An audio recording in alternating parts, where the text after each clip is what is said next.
Welcome to Coach's Roundtable. I'm Ed Codi, and welcome our guest, outstanding writer, sports writer for the Pittsburgh Post Gazette, host of the Cook and Pony Show, 93.7 A Fan, Ron Cook. Ron, I was going to start off talking about the Pirates, but the big story, as you wrote about this morning in the PG, the Le'Veon Bell and Steeler deal that fell through. And Ron, I thought you did a very fair and equitable story, understanding both sides. Well, there's always two sides to these stories. They have their contract negotiations, and it's up. This is America. We're all entitled to go for what we can. People might not think Le'Veon is worth it, but it's his life, his career. A lot of people have ripped the Steelers for even putting the franchise tag on him and then going as high as they did, but that's the value they saw in him, and I'm going to enjoy his last year here, and this will be his last year. I personally am glad that he's going to be here under the franchise tag. I wish he would have signed the long-term deal, but in the meantime, I think they have another real good shot at a Super Bowl run here during the Roethlisberger era. So it's a complicated issue. The Steelers were really bidding against themselves because he wasn't a free agent, and they determined they offered him quite a lot. He thinks he's going to get more next year. More power to him is the way I look at it. Well, Ron, maybe I'm prejudiced. I tend to lean towards the players having played college football, and I'm paying for it these days in my older age. I look at Le'Veon, 406 touches last year for nearly 2,000 yards. So the question is, Ron, what is that worth? Well, he thinks it's worth more than, the Steelers' offer would have made him far and away the highest paid running back, but he looks at himself as more than that. And so do I, and I think so does Ben Roethlisberger. He has talked about how valuable he is in the no-huddle offense because he can line up as an extra wide receiver. And there's not many running backs that can do that. And I'm not talking of running a little check-down routes. He can get down the field. You saw the catch he made in the playoff game against Jacksonville. I don't think a lot of wide receivers would have made that catch. He's a unique player. His agent said that the Steelers just didn't offer enough guaranteed money because obviously there's a lot of risk at that position. He's had a couple of significant knee injuries, so he's going to play it out and see what happens. And my feel is if he stays healthy, and that's, I know, a big if, and if he's as productive as last year, which if he stays healthy, I think he will be, another team will pay him more than the Steelers. And again, he's not breaking the rules. He's playing by the system. He doesn't have a contract and is holding out. So he's just doing, what he thinks is best for him. And for me, I'm with you. I have all the respect in the world for any player trying to get the most he can. Ron, the Players Association has said they've been adamant about we have the toughest sport, the most lucrative sport, yet we have no guaranteed contracts like baseball, basketball, and hockey. Is this just maybe not an anomaly, what Le'Veon's doing, that this is the future of where the NFL contracts are going to go? Well, that'll be determined when this basic agreement is up, and it certainly seems like both sides are preparing for an all-out war. I mean, the players want to get rid of Goodell. They're going to have to negotiate this stuff. Are they willing to sit out and strike and lose paychecks? That's the big question. There's ways of getting around that no guaranteed money. A lot of these football contracts come with big signing bonuses that really is guaranteed money. It's just all paid up front. But I get what the players are saying, and I get what Le'Veon is saying. He doesn't feel like the Steelers offered him enough in guaranteed, and they don't do that after the first year, really. And yet they will have the right, if they want to cut him at the third or fourth or fifth year, they can.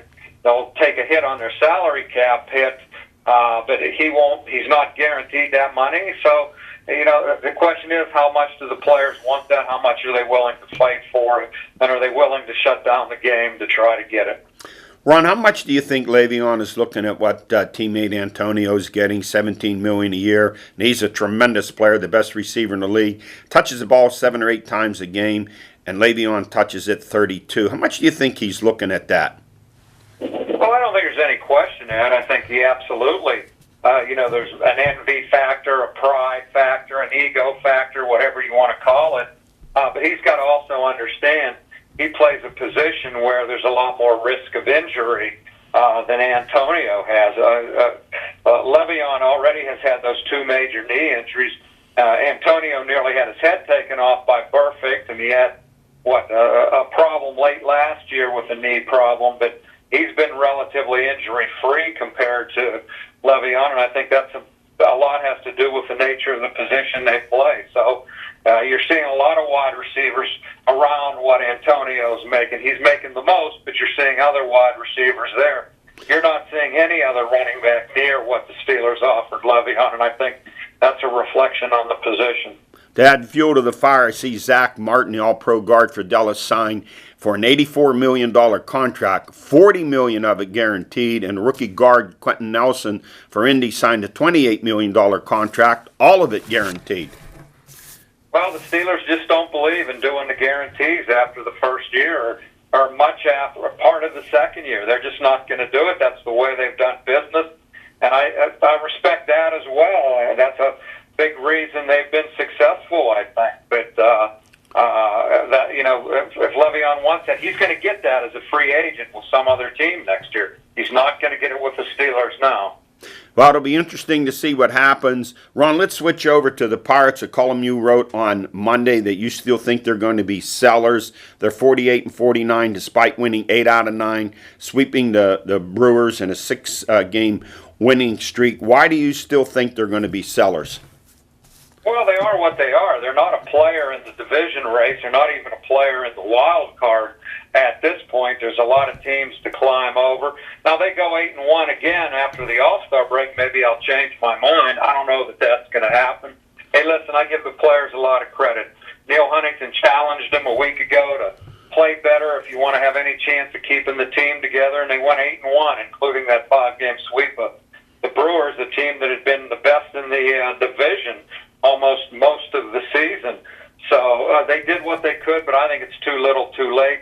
They started fast. They had a horrible 7 or 8 week period. Now they've had another hot week, but they still are what they are. And I asked Neil Huntington the question Sunday, can these players do anything in the next 2 weeks to make you a buyer? And he kind of danced around, and he said, well, we're built around young guys. We like that we're going to have young guys here beyond this season. We want to win this season, next season. Well, some of their older guys aren't going to be here next year. Jordy Mercer's a free agent. I don't see him paying Cervelli 11-plus next year, although his concussion thing complicates that. Josh Harrison, I don't see them paying $11 million next year. David Freese. You can go down the line. They got a lot of guys that I don't think, they want to be here next year or will be here next year. So I think they're going to look to sell them off and see what they get for them and build around these young guys. Ron, maybe I'm wrong. My perception is the fans have heard this song sung by the Pirates so many times before. This is why attendance is down, and there's just a lack of confidence in them building a team that you would think would be a possible pennant winner. Well, I don't think you're wrong at all, Ed. I think you're right on. I think it's always seems to be about next year with this team. It's never this year, and I think people now, in retrospect, look back at 15 when they had won 98 games, and to me, were as good as any team in baseball. I thought they could have won the World Series that year. They ran into Jake Arrieta in the wild card game, and he was almost unhittable at that point. But then they didn't add on. In fact, they took away instead of adding on. They traded Neil Walker. I understand why, but they did. They got John Neese back. They went with a pitching staff. Neese and Vogelsong was in it. And, I understand the fans' disgust, and they're tired of it. I get that 100%. But I don't think you asked me if I thought the Pirates were going to still be sellers, and I just gave you my answer to that. I don't expect the fans to like it. In fact, I'm a little mad at myself for, realizing it and thinking they're going to do it, because it's to the point now we've almost expect them to do that and accept it. But as you point out, the attendance is way down. So I don't know how much longer people are going to accept it. Well, that's a topic for another time, Ron. It's down all over baseball. There are many reasons for that. Always great to have you on. Keep up the good work in your column and on the Fan. And, hey, in a month from now or so, I'll be seeing you at a Pitt football game. All right, Ed. It's always my pleasure, man. Nice to be with you. Thanks, Ron. All right, Ed. Have a great night. You too. I'll be right back with Ellen George. Summer is here. That means the kids are back in the house. That means streaming, gaming, and video chats. It also means you need Zoom. The area's fastest and most reliable internet service makes it easy for everyone in your home to safely and securely surf the web at the same time. Whether they're gaming with friends online or streaming video by the swimming pool, Zoom keeps everyone happy. Call today and we'll help you find the Zoom speed that's right for you. The future is faster with Zoom.